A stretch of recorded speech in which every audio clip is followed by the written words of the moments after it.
and welcome to the Investor Guys podcast. I'm Kevin Mills, and this gentleman next to me, the master of the mic, is Wild Bill Barnett. How you doing, buddy? Well, it's good that it wasn't the master of disasters. That I think some other people hold that title already. So yeah, we're just laymen of disasters. Yeah. So the other day we were yakking about here we are. It's we're inching toward mid-June, and at the end of the month, if nothing changes between now and then, all of the moratoriums on foreclosure and eviction are going to go away. And I've read a bunch of stuff about a bunch of people are predicting massive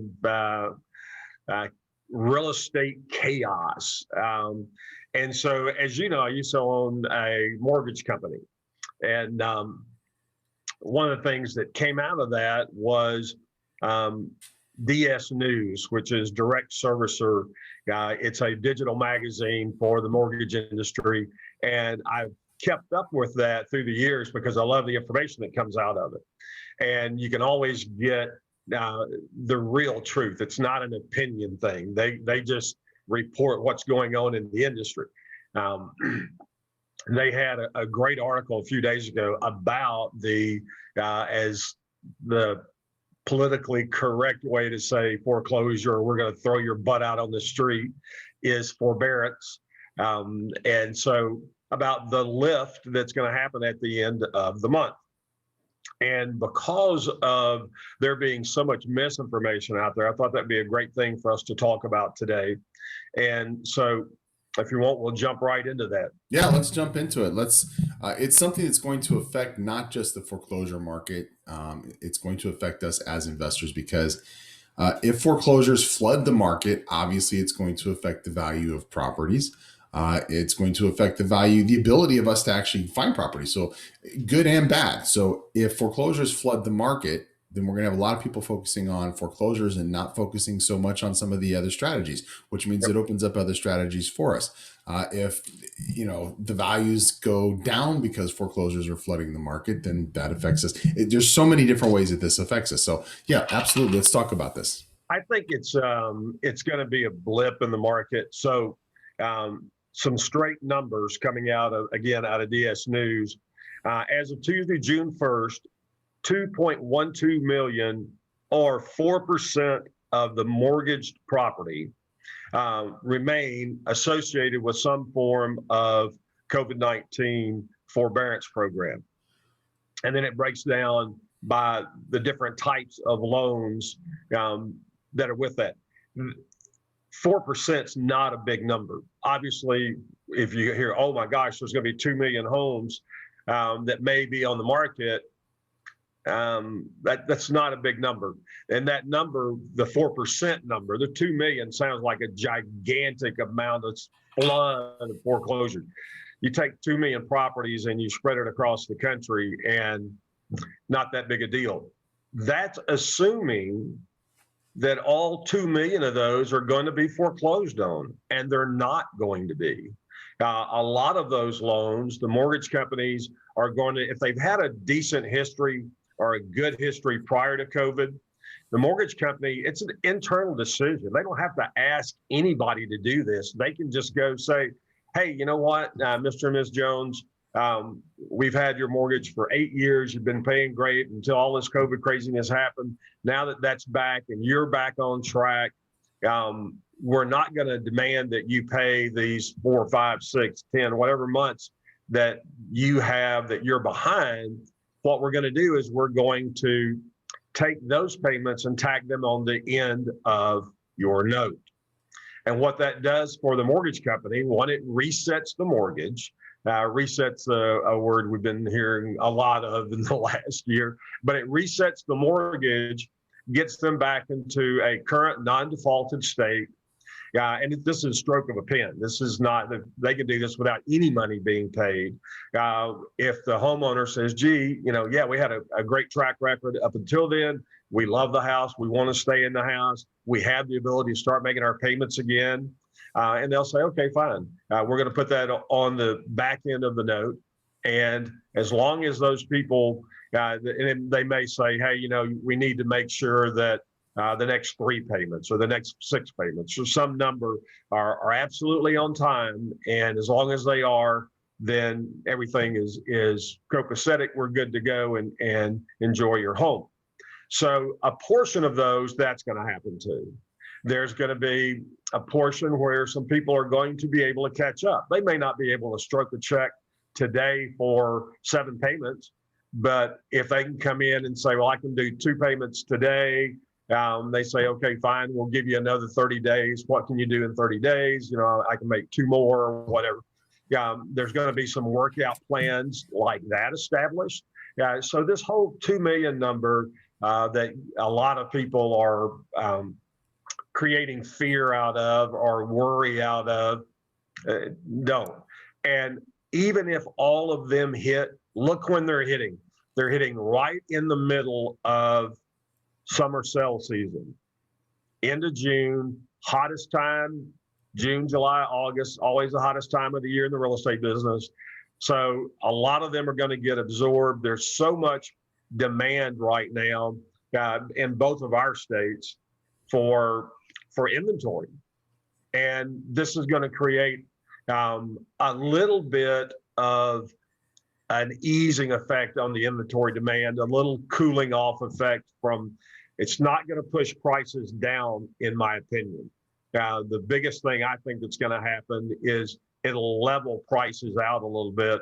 It'll just top them for a little while. And it depends on how quickly whatever this number is gets absorbed. But remember, we're talking about 4% of the market. So it's not going to have, it's not going to collapse the real estate market. I heard a guy talking about that, and I just wanted to reach up and slap him. I'm like, get real, But you and I, as investors, we have to do our own research. So when we see things, we got to know, where can I go to find out what the real number is? Where can I go to make sure that what I'm getting is just facts, and I can make my own determination from there, and I'm not hearing somebody that's preaching gloom and doom and chaos and all that kind of stuff. Yeah. So your decisions are only as good as the information you have to make those decisions with. So if you have poor information, or you don't have all the information, or you only have one side of the story, you're not able to make the right decision, let alone the best decision. So absolutely. And we keep talking about numbers all the time. Bill and I both buy the number, buy the number, buy the number. So this is one of those examples where you need to look at the numbers. In this case, it's statistics. Okay. Look at the actual real numbers. This wasn't an opinion that Bill was stating. This is the actual statistics as of last month, probably. June, yeah. As of Tuesday, June 1st. Right. So take the information, everything that you can get that is as factual as possible. I mean, you can listen to whispers, you can listen to opinions, you can listen to thoughts, you can listen to ideas. Absolutely. See how those play into the actual facts that you're getting. See how that plays into the direction that you're seeing, and weigh those options, and then make your decisions. Now, we're up on a break, but we've got more when we come back. So we'll see you in just a minute. 11 months out of the year, Bill and I host real estate buyers events in cities like Cleveland, Ohio, where we ourselves invest and see great returns. We show investors the types of strategies we're using, the types of properties we're using. We introduce them to people here on the ground and the resources that they can use to get started right away.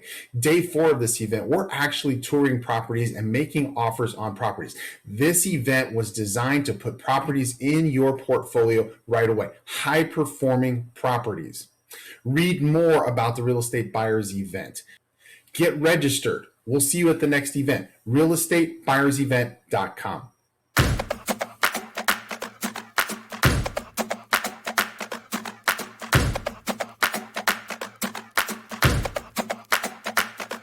A lot of real estate training programs claim that they will make you a millionaire, but how many of them will guarantee it? The Millionaire Blueprint comes with a millionaire guarantee. I guarantee that if you use the strategies and you use the formulas that you learn in the Millionaire Blueprint, you will be a millionaire. I guarantee that with a double your money back guarantee. Whether you have hundreds of thousands of dollars to invest or absolutely nothing, it doesn't matter. I'm going to show you how to start investing and be a millionaire guaranteed. Now, I can't tell you all about it in this short amount of time, so go to the guaranteedmillionaireblueprint.com. That's the guaranteedmillionaireblueprint.com. Watch the videos there. Read about the guarantee. Read more about what we offer with the Millionaire Blueprint.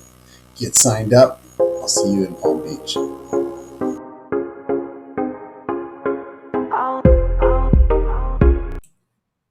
And we are back with the Investor Guys, and my camera's a little bit high there. Thank you.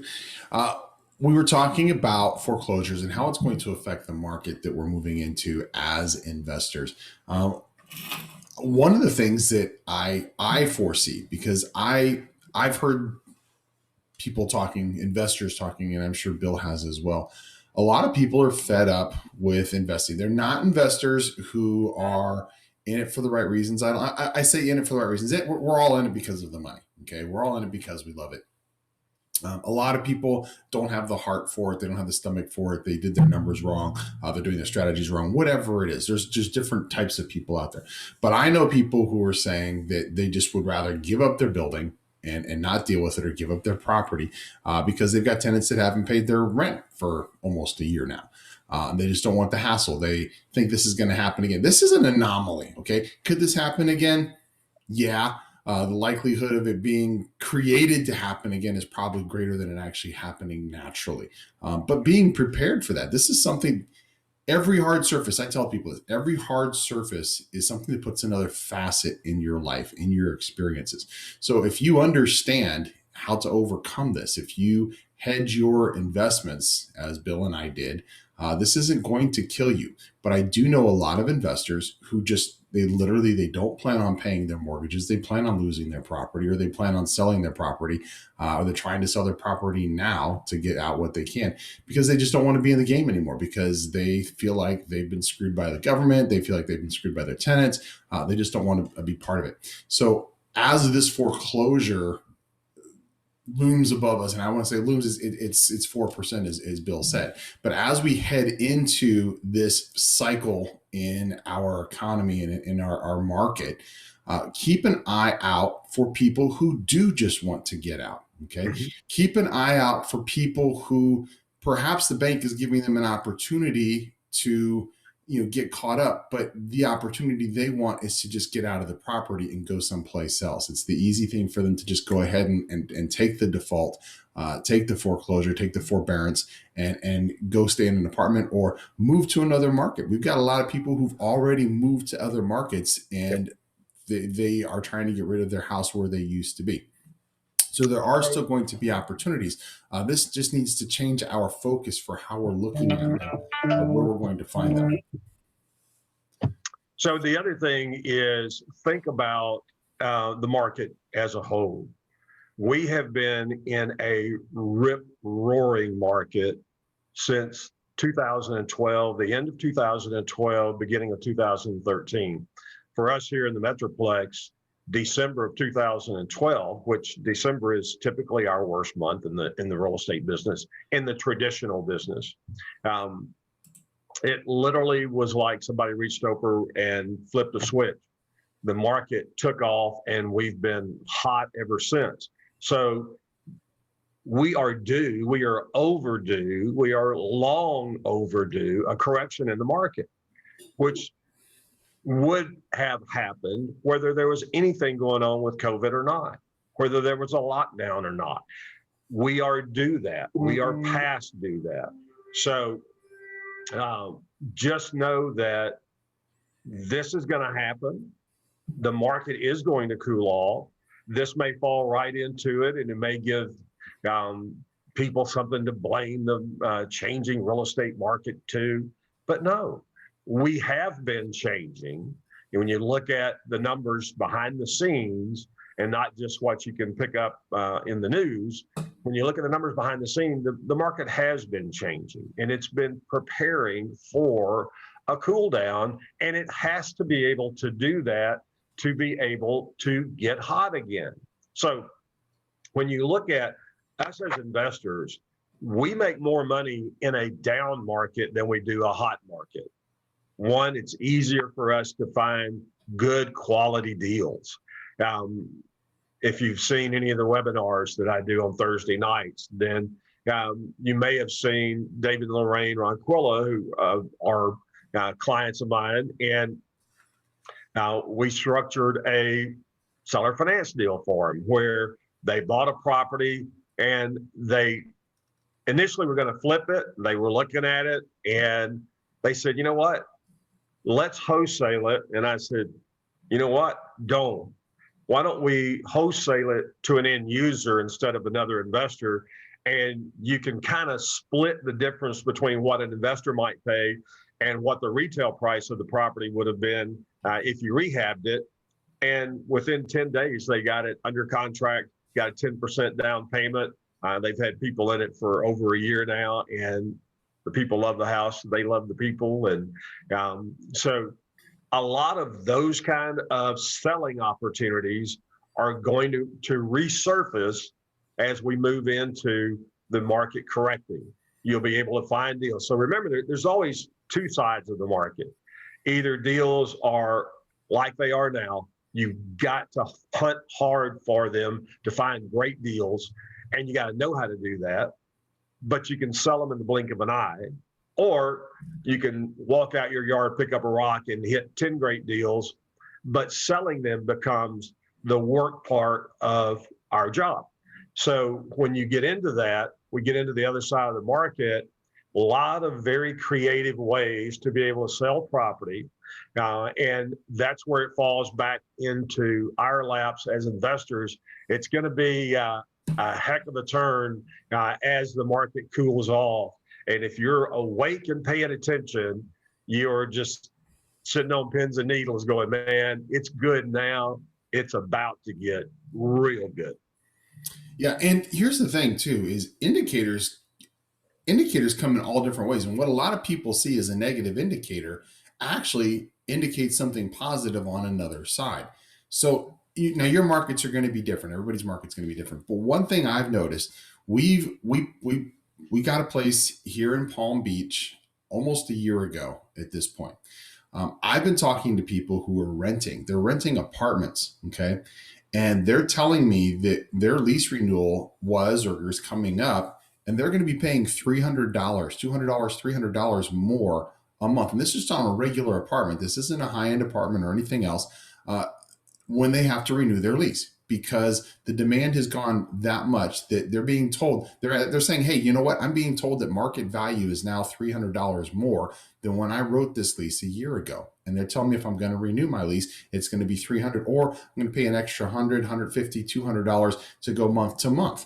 You know, that's crazy. Now, one thing I've noticed, okay, our market is exploding here. Our real estate market is absolutely blowing up. But if you look at the percentages of rental increases, our real estate market is not keeping up with that percentage of real estate of rental increase. That means that if I'm looking at buying a rental property, I'm actually sitting in a good position because my rents are going to be considerably higher than if I'd have bought that property a year ago. I could have bought that property a year ago for less, but the multiplier hasn't kicked in yet. So the value of that property hasn't kicked in as far as the purchase price, but as far as what I'm going to make on my returns, I'm literally making $100, $200, $300, $400 per unit more now this year than I would have just last year if I had purchased the property last year. Now, I may have spent $20, $30, even $50,000 for less for that property last year, but I'm still getting a better deal by buying it now, and I still have less money invested in it in the next 10 years because I've got these greater rents. So market indicators point different directions for different things. A lot of people are like, wow, rents are up. It just shows that the market is up, and it does.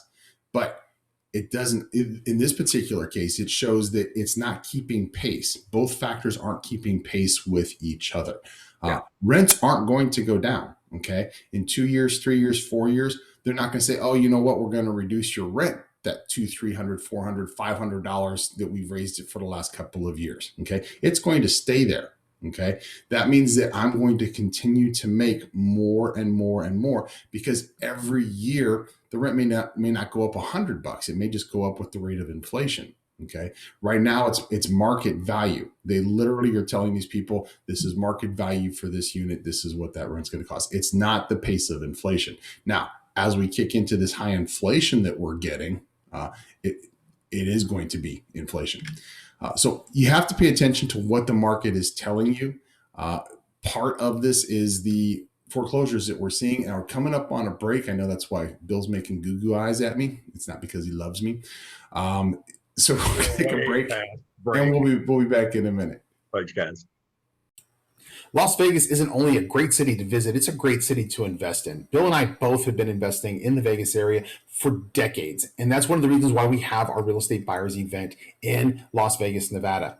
Check out the same strategies, the same types of properties, the resources that we're using here on the ground, the people that we're using here on the ground to get the same types of returns that we're getting here in Las Vegas. The Real Estate Buyers Event, that's realestatebuyersevent.com. Read more about this event, find out where we're going to be, including when we're going to be in Vegas next, and register. We'll see you soon.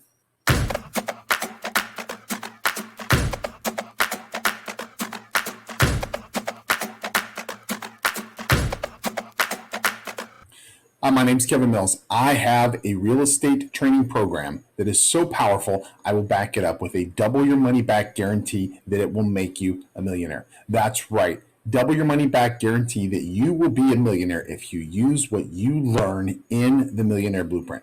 I call it the Guaranteed Millionaire Blueprint, and you can read more about it and watch more videos at guaranteedmillionaireblueprint.com. That's guaranteedmillionaireblueprint.com. Check it out. All the information is there.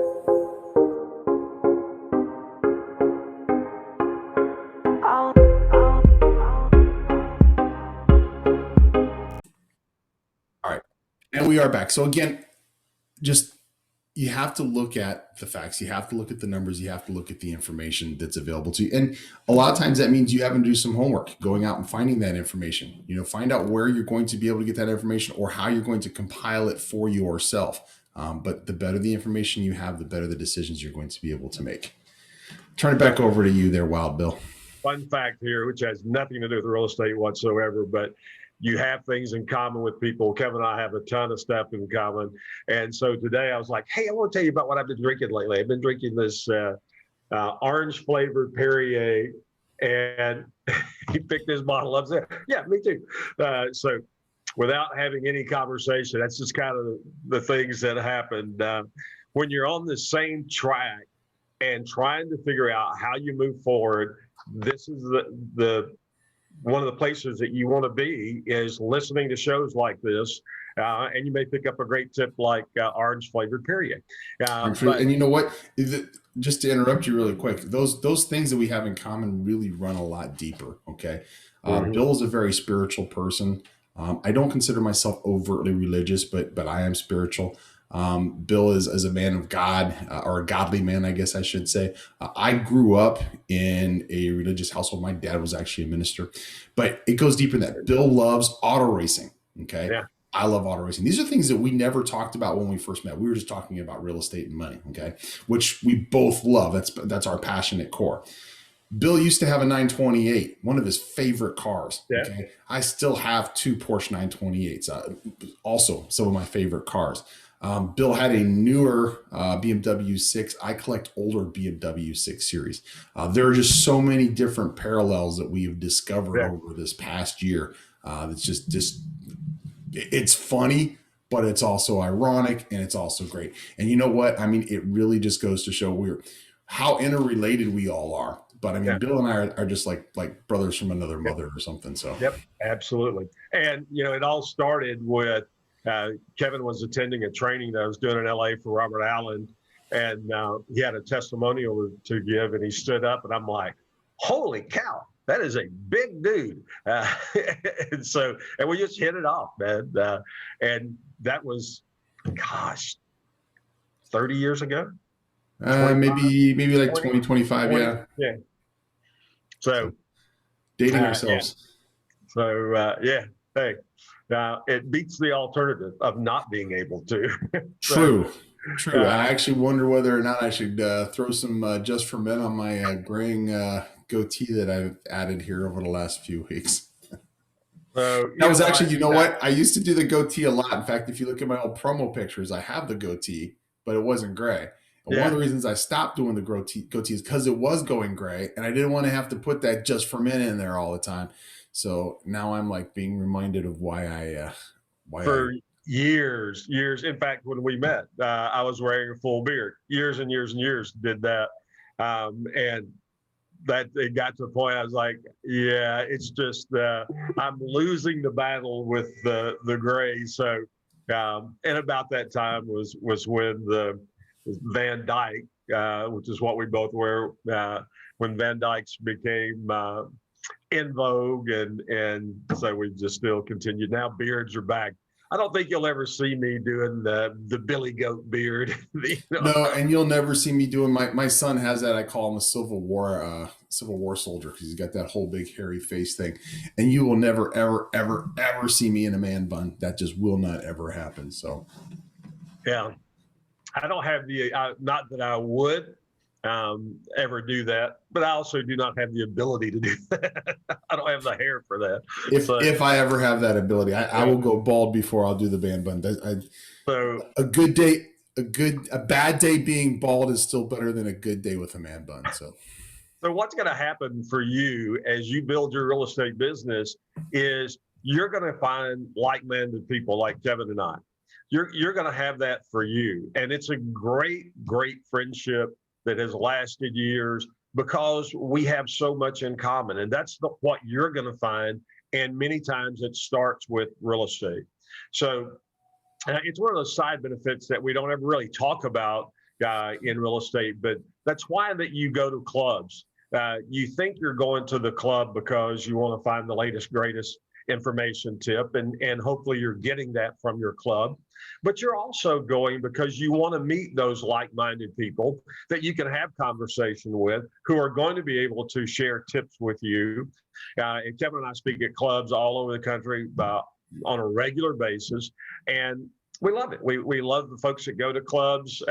You have to understand and Kevin and I talk about the shiny penny theory all the time, and you've heard it. And that's the only thing that I'll caution you about when you go to the clubs is the shiny penny, because the people that run the club, their job is to have a profitable club. To do that, they bring in folks like Kevin and I. We'll come in and do a presentation and sell something at the end, and the club gets half the money and we get half the money. So the danger that presents for you is that you don't stay focused on a particular piece of the business. So it's easy to come in and hear some guy talk about tax liens or some lady, and you're like, oh man, that's the greatest investing strategy on the planet. And you buy a tax lien package. And then the next month, somebody comes in with multifamily, and oh man, apartments, I thought tax liens were great. Apartments are the only way to go. And then the next month, the flipper comes in. And then the next month, the wholesaler comes in. And you're, the next month, it's somebody on probate and blah, blah, blah.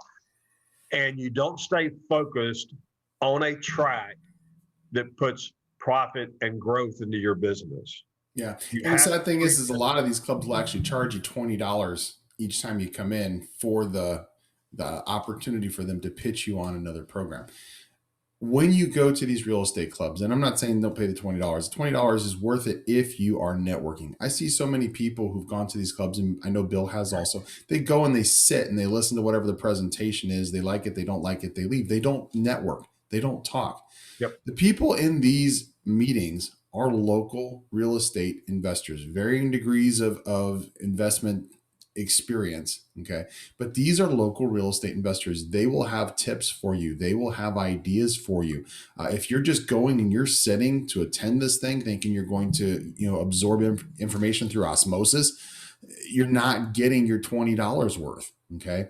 And real quick, just not really a plug. This is something that Bill and I have been talking about that we really need to get on. And I'm actually working on it more locally at this point. DREPclub.org. That's DREPclub.org. That is the real estate club that I set up. I don't even want to say how many years ago. Okay. I'm moving it online so that it'll be available online. We are going to be doing local meetings in different places, but whether or not you are locally able to go in person, you're able to go, and whatever we're doing that particular week, you're going to be able to get it at DREPclub.org. Stands for Directed Real Estate Professionals. So Directed Real Estate Professionals, DREPclub.org. I will get on top of that in the next couple of weeks because, like I said, I'm doing some local things right now, setting that club up on a local basis. So anything that we're doing, you'll be able to access that. It doesn't cost you anything.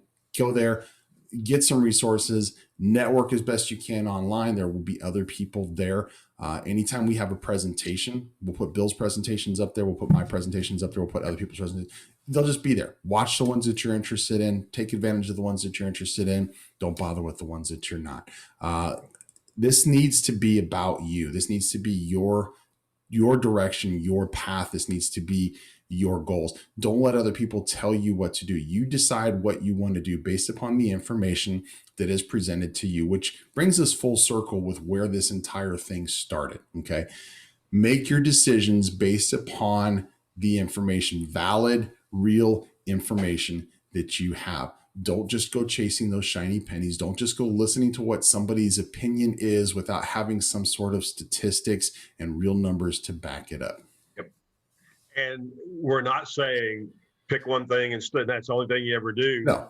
We do all kind of stuff, but you start with one thing.